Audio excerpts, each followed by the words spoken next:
বিএনপির বিরুদ্ধে মিথ্যা অপপ্রচার চলছে বলে মন্তব্য করেছেন দলের মহাসচিব মির্জা ফখরুল ইসলাম আলমগীর।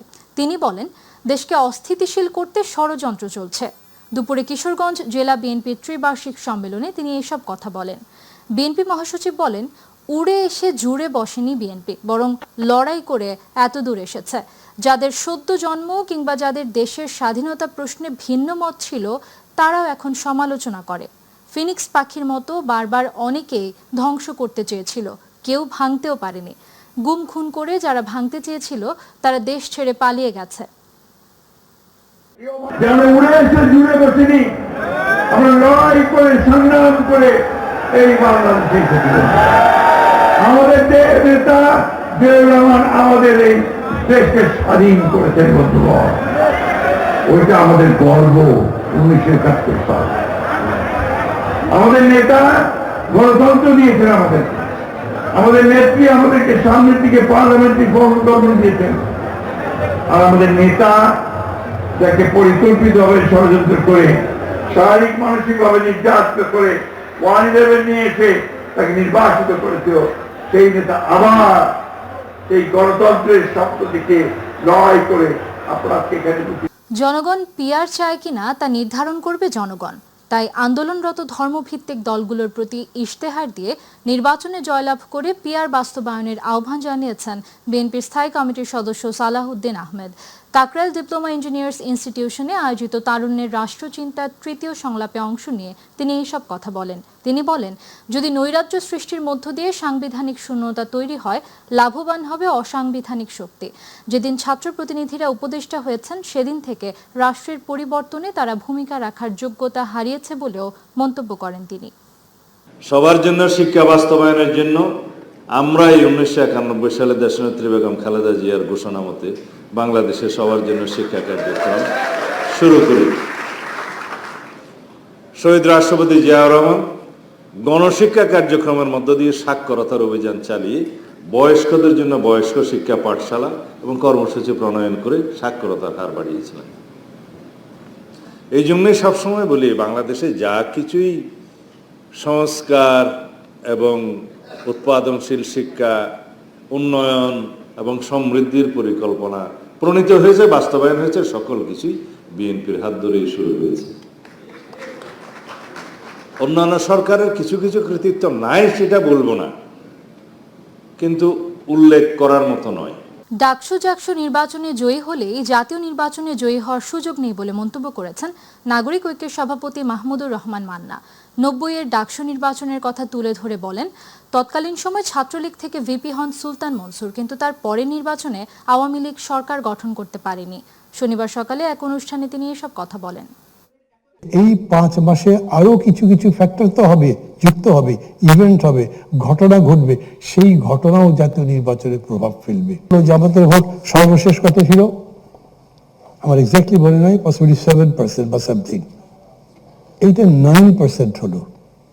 তাহলে কি বলবে, প্রভাব পড়েছে? এমন হতে পারে এই ডাকসু নির্বাচনে তার কোনো প্রভাবই পড়েনি, অন্য কোনো প্রভাবে নয়, 7টা 9 হয়ে গেছে। এমন হতেই পারে ওই এলাকায় যারা বিএনপি ক্যান্ডিডেট ছিলেন, যেখানে যেখানে তারা বেশি ভোট পেয়েছে, ওই 2টা 3টা 4টা 10টা লোক মাস্তান রীতিমতো দলের কথাই শোনেনি। এমন হতে পারে ওই এলাকায় বিএনপি একজনের বদলে 3 জন দাঁড়িয়ে গেছে, মাননীয় দলের কথা। আগামী নির্বাচনে এআই এর বিষয়ে সচেতন থাকতে হবে এবং জনগণকে সচেতন করতে হবে বলে মন্তব্য করেছেন প্রধান উপদেষ্টার বিশেষ সহকারী ফয়েজ আহমেদ তৈয়ব। সকালে গাজীপুরের কালিয়াকৈর উপজেলার মৌচাকে অনুষ্ঠিত তৃতীয় জাতীয় আইসিটি জাম্বুরি 2025-এর একটি অনুষ্ঠানে তিনি এই মন্তব্য করেন। ফয়েজ আহমেদ তৈয়ব বলেন, এআই আমাদের জীবনের প্রতিটি ক্ষেত্রে প্রভাব ফেলছে। আগামী নির্বাচনে ভুয়া তথ্য বা বিভ্রান্তি ছড়ানোর ক্ষেত্রে এআই ব্যবহার হতে পারে। এজন্য সবার আগে সচেতন হওয়া জরুরি এবং জনগণকে সচেতন করতে হবে। এক দল আরেক দলকে অ্যাটাক করার চেষ্টা করবে, তো এই বিষয়গুলো মানে অপ্রত্যাশিত না, এগুলো ঘটনা ঘটেই থাকবে। কারণ হচ্ছে অনলাইন কন্টেন্ট আমাদের কন্টেন্ট ক্রিয়েটারদের আয়ের একটা উৎস হয়ে গেছে, তো সেই জন্য তারা এই কাজগুলো করবে।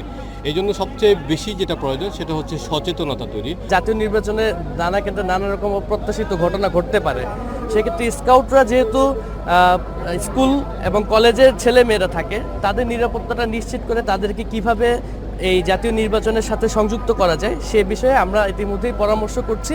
এবার ছাত্র সংসদ নির্বাচনের খবর।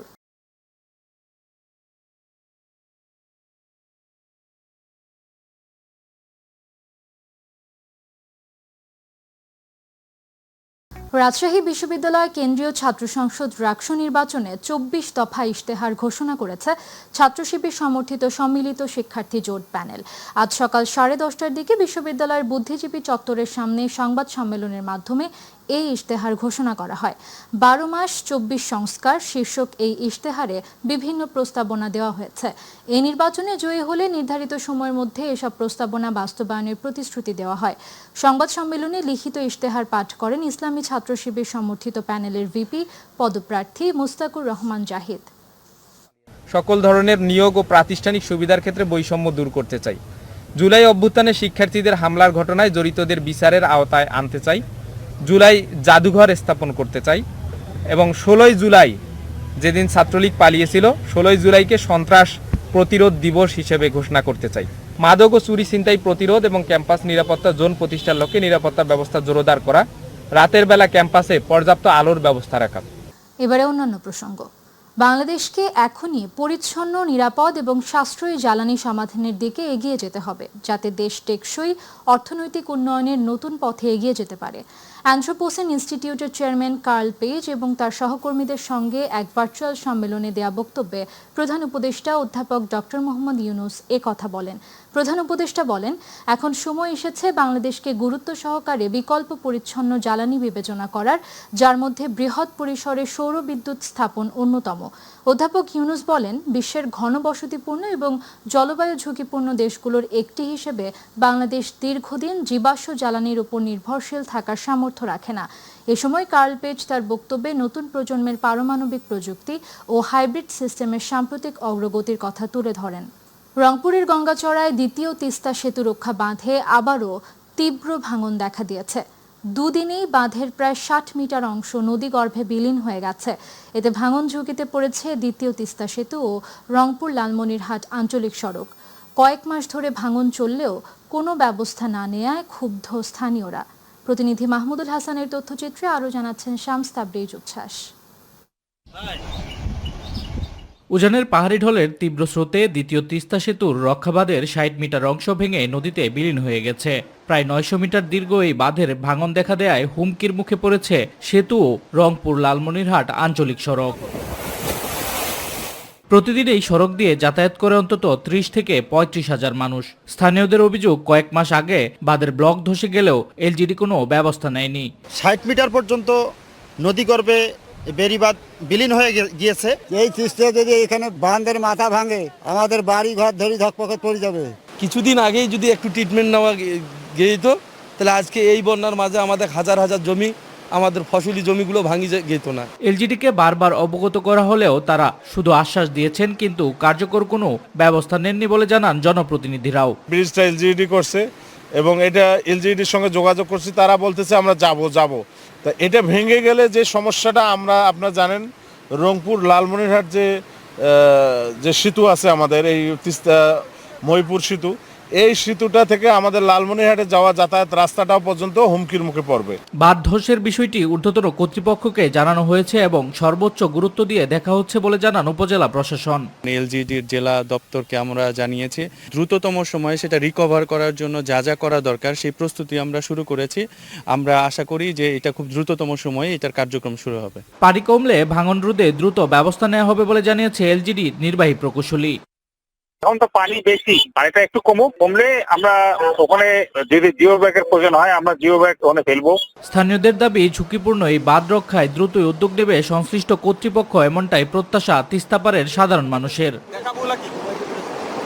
শামস তাবরিজ উচ্ছ্বাস, মাই টিভি নিউজ ডেস্ক। ব্রাহ্মণবাড়িয়ায় শারদীয় দুর্গোৎসবকে সামনে রেখে সনাতন ধর্মাবলম্বীদের ঘরে ঘরে বইছে আগাম আনন্দের সুবাতাস। চলছে প্রস্তুতি। এছাড়া মণ্ডপে মণ্ডপে ইতিমধ্যে দেবী দুর্গার প্রতিমা তৈরিতে ব্যস্ত সময় কাটাচ্ছে কারিগররা। প্রশাসনের পক্ষ থেকে পর্যাপ্ত নিরাপত্তা ব্যবস্থা গ্রহণ করা হয়েছে বলে জানালেন পুলিশ সুপার। প্রতিনিধি আফম কাউসার ইমরানের রিপোর্ট, জানাচ্ছেন জুবাইর রহমান। সনাতন ধর্মাবলম্বী হিন্দু সম্প্রদায়ের বৃহত্তম ধর্মীয় উৎসব শারদীয় দুর্গোৎসবের আর মাত্র কয়দিন বাকি। পূজার প্রস্তুতি নিচ্ছে পূজারীরা। মৃৎশিল্পী কারিগররা বাঁশ, খড়, মাটি, ধানের গুঁড়া সহ নানা রকম উপকরণ দিয়ে স্বর্গলোকে দেবী দুর্গার প্রতিমা সহ শিব, গণেশ, কার্তিক, লক্ষ্মী, সরস্বতী, সিংহ, মহিষ, ময়ূর, ইঁদুর, পেঁচা তৈরির কাজে ব্যস্ত সময় পার করছেন। কয়েকদিনের মধ্যেই রং তুলির আচর শেষে প্রতিমা মণ্ডপে মণ্ডপে পৌঁছে দেওয়া হবে। তাই শেষ মুহূর্তে ব্যস্ততার কমতি নেই মৃৎশিল্পীদের। অন্যান্য বছরের মতো এবারও তাই বানাইছি। আমার প্রতিমা মোটামুটি সব বিক্রি হয়ে গেছে। আমরা এই বছর মূর্তি তৈরি করছি 39টা তৈরি করছি। আমরা কর্মচারী বিদায় করে যা আছে মোটামুটি আমরা ভালোই দুর্গা উৎসব পালন করি। আতঙ্ক নয়, উৎসবকে উৎসব মুখরভাবে পালন করতে চাই। এখন পর্যন্ত প্রতিমা তৈরির প্রায় 85% কাজ শেষ করেছে মৃৎশিল্পীরা। তারা জানান, গত বছর থেকে এবার প্রতিমার চাহিদা বেশি থাকায় গতবারের ক্ষতি কাটিয়ে উঠে লাভের আশা করছেন তারা। অন্যান্য বারের ন্যায় এবছর আমরা শান্তিপূর্ণভাবে পূজাটি উদযাপন করতে পারবো। এদিকে দুর্গাপূজা উপলক্ষে জেলা পুলিশের পক্ষ থেকে পর্যাপ্ত নিরাপত্তা ব্যবস্থা নেওয়া হয়েছে বলে জানান পুলিশ সুপার। প্রতিটি মণ্ডপকে সিসিটিভি ক্যামেরার আওতায় আনার পাশাপাশি সকলকে গুজব থেকে সতর্ক থাকার আহ্বান জানান তিনি। সমস্ত হিন্দু সম্প্রদায়ের ভাই প্লাস বাংলাদেশি বিভিন্ন ধর্ম বর্ণ সবার প্রতি আমাদের একটা রিকোয়েস্ট থাকবে যে গুজবে কেউ যেন কান না দেয়।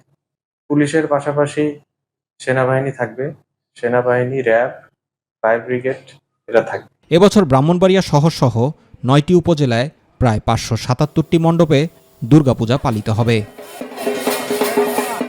Jubair Rahman, My TV news. রাজধানীর যাত্রাবাড়িতে একটি বাসায় এসি বিস্ফোরণে একই পরিবারের 4 জন সদস্য দগ্ধ হয়েছেন। তাদের জাতীয় বার্ন ও প্লাস্টিক সার্জারি ইনস্টিটিউটে ভর্তি করা হয়েছে। গত রাত 1:30টার দিকে ধলপুর বৌবাজার লিচুবাগান মসজিদের পার্শ্ববর্তী একটি ভবনের 7ম তলায় এই ঘটনা ঘটে। দগ্ধরা হলেন মোহাম্মদ তুহিন হোসেন, তার স্ত্রী ইবা আক্তার, 2 ছেলে তাওহিদ ও তানভীর।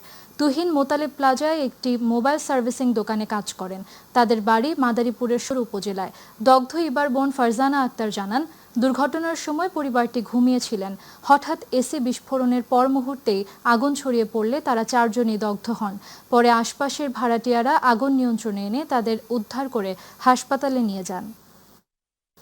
জয়পুরহাটের খেতলাল পূর্বশত্রুতার জেরে নিখোঁজের 3 দিন পর তাসনিয়া খাতুন নামে এক 3য় শ্রেণীর ছাত্রীর বস্তাবন্দি লাশ উদ্ধার করেছে পুলিশ।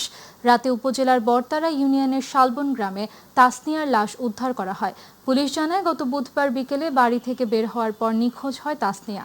তাকে অনেক খোঁজাখুঁজির পরও তার কোনো খোঁজ মেলেনি। শুক্রবার সন্ধ্যায় প্রতিবেশীরা একরামুল ইসলামের গোয়াল ঘরে তল্লাশির সময় একটি বস্তার ভেতর শিশুটির মরদেহ দেখতে পান। খবর পেয়ে পুলিশ লাশ উদ্ধার করে ময়নাতদন্তের জন্য জয়পুরহাট জেনারেল হাসপাতালের মর্গে পাঠায়।